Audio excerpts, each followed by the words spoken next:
The time is 6:47 here in your Sunrise Smart Start. We're following a couple stories breaking overnight as we're learning more about a scene on 490 last night near the off-ramp from Penfield.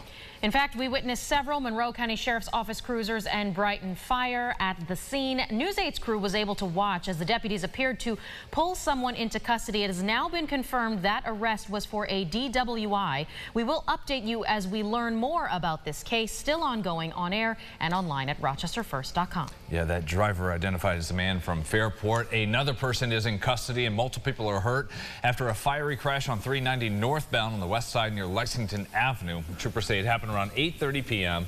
when the driver in a Chevy lost control and hit three other cars. The Chevy and at least one other vehicle went up in flames.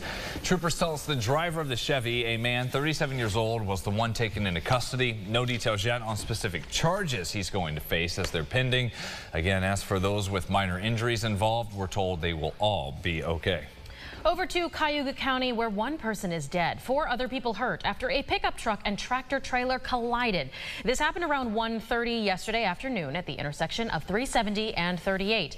Now, deputies say that as of the moment, it appears this pickup truck right here blew through a stop sign when it was hit by the semi. 5 people in that truck at the time. Every one of them had to be pulled from the wreckage, and unfortunately, one of them died at the hospital. We are told that more details will be released sometime later today. Sunrise traffic updates here on live conditions around the Rochester Metro 590, the Empire Boulevard area. They are good at this hour. That's the view from the west side. Just a little bit of mist there, catching that on our camera. Expressways are all green. We'll check that again when we see you during CBS Mornings at 7:25. Monroe County Sheriff's deputies turning to the public now for your help as they're looking for this missing 17-year-old girl. Deputies tell us Abigail West left her group home near Smith Road and Empire Boulevard in Penfield very early Monday morning. She's about 5'1" with brown hair, blue eyes.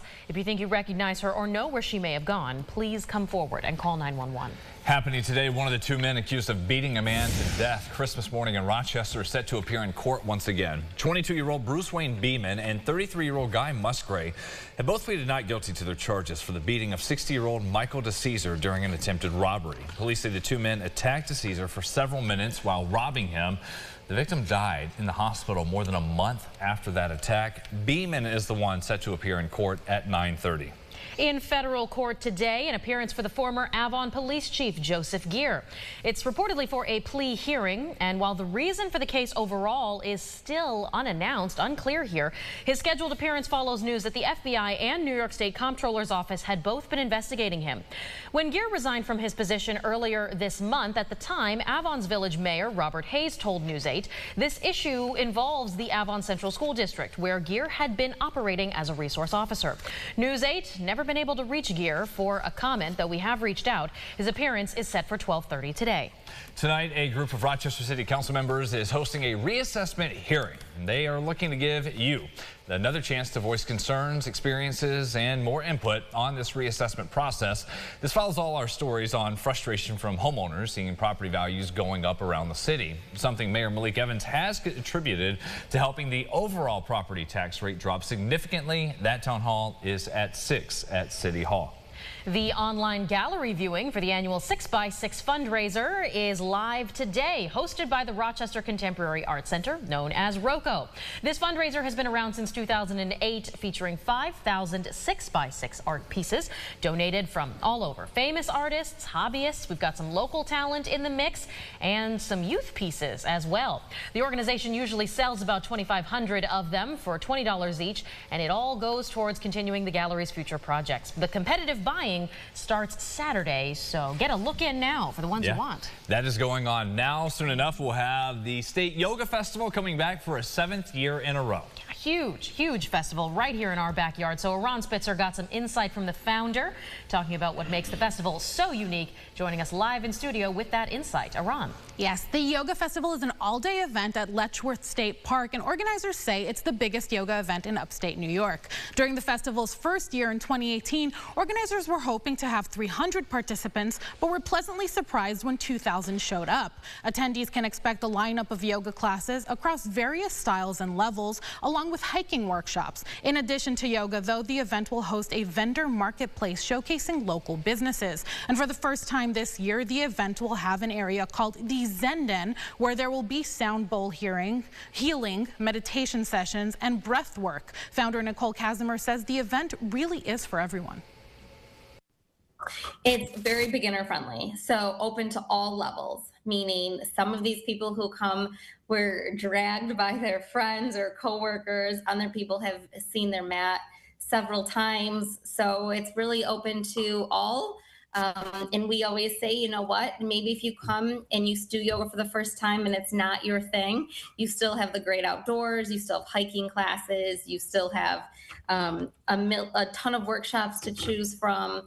And my favorite is supporting the local vendors and shopping around for some really good goods and services.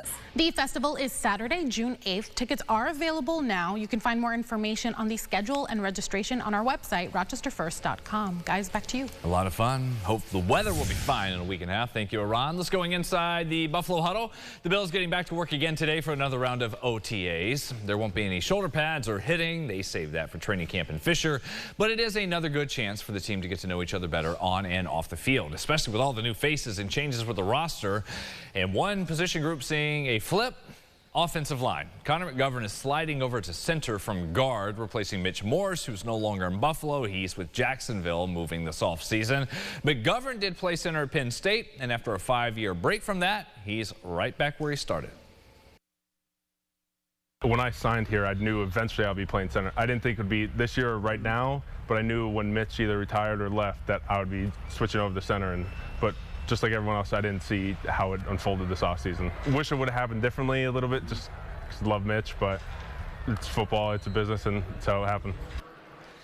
Staying with sports, but so much heartbreak in the basketball world following the passing of Bill Walton, who died at the age of 71 after a battle with cancer. The Hall of Famer took UCLA to 2 national titles before winning 2 titles in the NBA. He was legendary as a player, and then this is what so many of us know him from: just energetic, electric, outside the box as a broadcaster for so many years.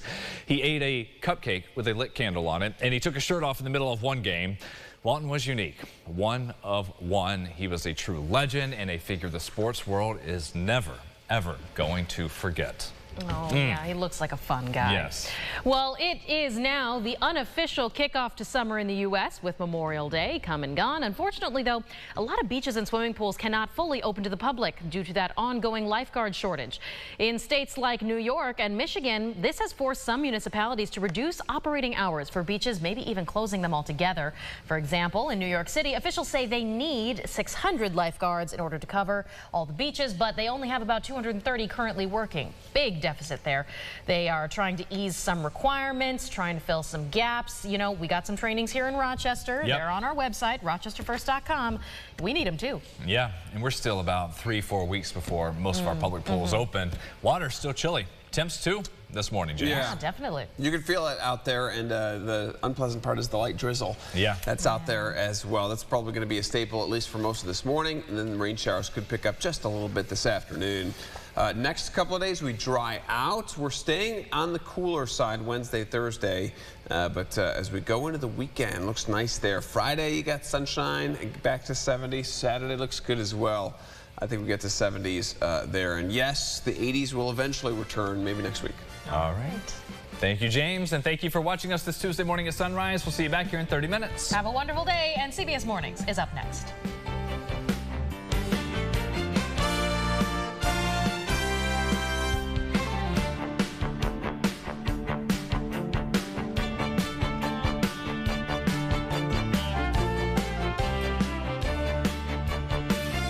Follow News 8 wherever you are on RochesterFirst.com, Facebook, Twitter, and on our app for news and weather.